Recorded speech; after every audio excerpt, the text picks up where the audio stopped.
నంద్యాల జిల్లా బండ్యాత్మకూరు మండలం జీసీపాలెం నుండి నారాయణపురం గ్రామాల మధ్య బొగ్గు కాల్వ అలుగువంక వద్ద నంద్యాల సుధాకర్ రెడ్డి అనే వ్యక్తిని దారుణంగా హత్యగావించడం జరిగింది. ఈ హత్య కేసులో 4 ముద్దాయిలను బండ్యాత్మకూరు మండలం పెద్దదేవలాపురం గ్రామ పరిసరాలలోని ఏకశిల అభయాంజనేయ స్వామి గుడి సమీపంలో అరెస్ట్ చేయడం జరిగిందని పోలీస్ అధికారులు వెల్లడించారు. ఈ మేరకు ఏఎస్పీ మందా జావలి సోమవారం నంద్యాల తాలూకా పోలీస్ స్టేషన్లో మీడియా సమావేశం నిర్వహించి కేసు వివరాలను తెలియజేశారు. గుర్రాల రామస్వామి, గుర్రాల శివన్న, గుర్రాల తిరుపాలు, గుర్రాల లక్ష్మణలను అరెస్ట్ చేయడం జరిగిందని ఏఎస్పీ మందా జావలి తెలిపారు. ముద్దాయిలు మరియు మృతునికి మధ్య ఇంటి స్థలం తగాదా కారణంగా హత్య చేసినట్లు పేర్కొన్నారు. హత్య జరిగిన వివరాలను ఈ సందర్భంగా వెల్లడించారు. సమావేశంలో సిఐ శ్రీనివాసులు రెడ్డి, ఎస్ఐలు జగన్మోహన్, రామ్మోహన్ రెడ్డి, హెడ్ కానిస్టేబుల్స్, ఇతర సిబ్బంది పాల్గొన్నారు. కేసును కేవలం 48 గంటల్లో ఛేదించడంలో కృషి చేసిన వారిని ఈ సందర్భంగా ఏఎస్పీ అభినందించారు. అందరికీ నమస్కారం అండి.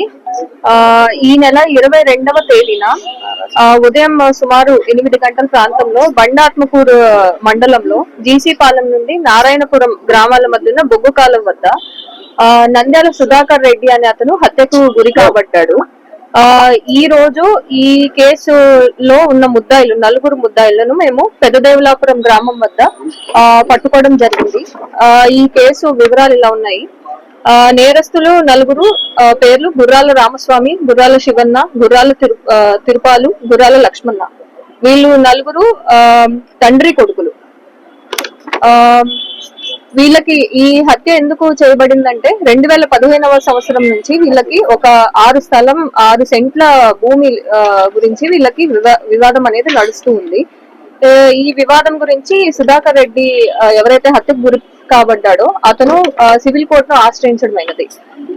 ఆశ్రయించినప్పుడు సివిల్ కోర్ట్ అనేది సుధాకర్ రెడ్డికి ఫేవర్ గానే జడ్జ్మెంట్ అనేది ఇచ్చింది. ఆ తర్వాత కోర్టు వాళ్ళని అండ్ ప్రభుత్వ అధికారుల సమక్షంలోనే సుధాకర్ రెడ్డి ఈ 6 సెంట్ల భూమిని కూడా తన పొజిషన్ లోకి తెచ్చుకున్నారు.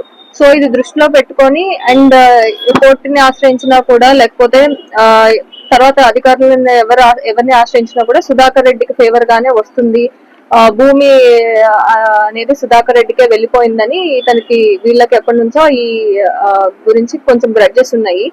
సో ఆ విషయం అయ్యి ఈ 22వ తేదీన వీళ్ళు అతను పొద్దున్నే పొలంకి వెళ్ళి మళ్ళీ తిరిగి వస్తుంటే అతని భార్య తిరిగి వస్తున్నప్పుడు వీళ్ళ పొలం దగ్గర కాలువ దగ్గర కాపు కాసి వీళ్ళు ఇతని మీద మర్డర్ అనేది చేయడం జరిగింది.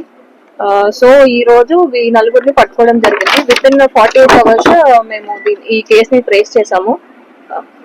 ఈ కేసులో సిఐ శ్రీనివాస్ రెడ్డి గారు అండ్ ఎస్ఐ జగన్మోహన్ గారు and team members and IT core team members అలాగే మా కానిస్టేబుల్స్ అందరూ కూడా చాలా ఎఫర్ట్ పెట్టి ఛేదించారు.